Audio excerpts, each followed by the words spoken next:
خداوندا، میں تجھ سے پناہ چاہتا ہوں اس بات سے کہ تجھ سے ایسی چیز کا سوال کروں جس کا مجھے علم نہ ہو، اور اگر تو مجھ کو نہ بخشے گا اور رحم نہ فرمائے گا تو میں نقصان اٹھانے والوں میں سے ہو جاؤں گا۔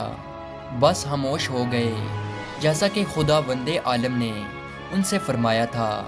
اسی اثنا میں ان کے درمیان موج حائل ہو گئی اور قوم نوح علیہ السلام کے نافرمان لوگ ہلاک ہو گئے۔ کشتی مڑی، اس کو موجوں نے تپیڑا دیا، یہاں تک کہ وہ مکہ میں پہنچی اور خانہ کعبہ کے گرد طواف کیا، کیونکہ کعبہ کے سوا تمام دنیا غرق ہو گئی تھی۔ خانہ کعبہ کو بیت العتیق اسی لیے کہتے ہیں کہ وہ غرق ہونے سے محفوظ رہا۔ غرض کے 40 روز تک آسمان سے پانی برستا رہا اور زمین سے چشمے ابلتے رہے، یہاں تک کہ کشتی اس قدر بلند ہوئی کہ آسمان سے جا ملی۔ تو حضرت نوح علیہ السلام نے اپنے ہاتھ بلند کیے اور عرض کی، اے پروردگارا، احسان فرما۔ اس وقت خدا نے زمین کو حکم دیا کہ اپنے پانی کو کھینچ لے، جیسا کہ قرآن مجید میں بیان ہوا ہے۔ سورہ ہود آیت نمبر 44، یعنی کہا گیا کہ اے زمین اپنے پانی کو جذب کر لے، اور اے آسمان برسنے سے رک جا۔ جو پانی زمین سے باہر آیا تھا زمین نے اسے جذب کر لیا تھا، مگر آسمان کے پانی کو قبول نہ کیا، اور کہا کہ خدا نے مجھے صرف اپنے پانی کے جذب کرنے کا حکم دیا ہے۔ تو آسمان کا پانی زمین کے اوپر ہی ٹھہرا اور کشتی جودی پر ٹھہری، اور وہ موصل میں ایک بڑا پہاڑ ہے۔ بس خدا نے جبرائیل علیہ السلام کو بھیجا تو جو پانی زمین پر رکا ہوا تھا اس کو ان دریاؤں میں پہنچا دیا گیا جو دنیا کے گرد خلق کر دیے گئے ہیں۔ اور نوح علیہ السلام کو خدا نے وحی فرمائی۔ سورہ ہود آیت نمبر 48، کہا گیا، اے نوح علیہ السلام، اترو ہماری طرف سے سلامتی اور برکتوں کے ساتھ، جو آپ پر اور ان جماعتوں پر ہے جو آپ کے ساتھ ہیں، اور کچھ جماعتیں ایسی بھی ہوں گی جنہیں ہم کچھ مدت زندگی کا موقع بخشیں گے، پھر انہیں ہماری طرف سے دردناک عذاب پہنچے گا۔ پھر نوح علیہ السلام نے 80 مومنوں کے ساتھ جو آپ کے ہمراہ تھے موصل میں کشتی سے اترے اور مدینۃ السمانین کی بنیاد ڈالی۔ حضرت نوح علیہ السلام کے 3 بیٹے سام، حام اور یافس بھی ان کے ہمراہ کشتی میں سوار تھے۔ مورخین کا نظریہ یہ ہے کہ کرۂ زمین کی اس وقت کی تمام نسلیں انسانی بعض گشت انہی تینوں فرزندوں کی طرف سے ہے۔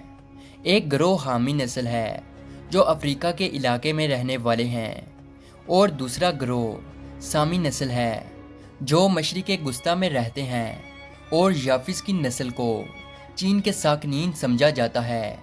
چونکہ طوفان نوح کے بعد نسل انسانی حضرت نوح علیہ السلام کے فرزندوں سے آگے بڑھی، اسی سبب سے حضور اکرم صلی اللہ علیہ وسلم نے فرمایا کہ نوح علیہ السلام 2 پیدر میں سے ایک پیدر ہیں، یعنی حضرت آدم علیہ السلام کے بعد تمام انسانوں کے باپ ہیں۔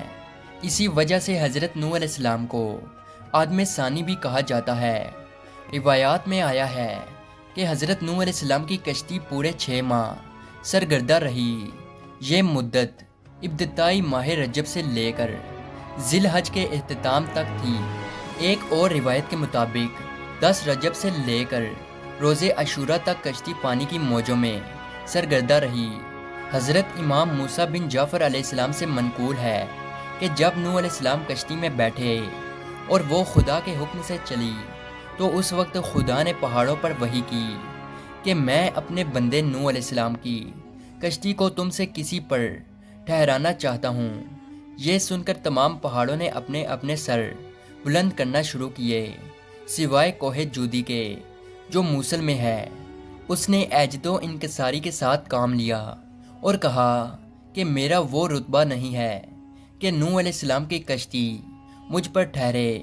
خدا نے اس کی انکساری پسند فرمائی اور کشتی کو مامور کیا کہ اسی پر ٹھہرے۔ لہٰذا جب کشتی جودی سے ٹکرائی اور متزلزل ہوئی تو اہل کشتی کو اس کے ٹوٹ جانے اور ڈوب جانے کا خوف ہوا۔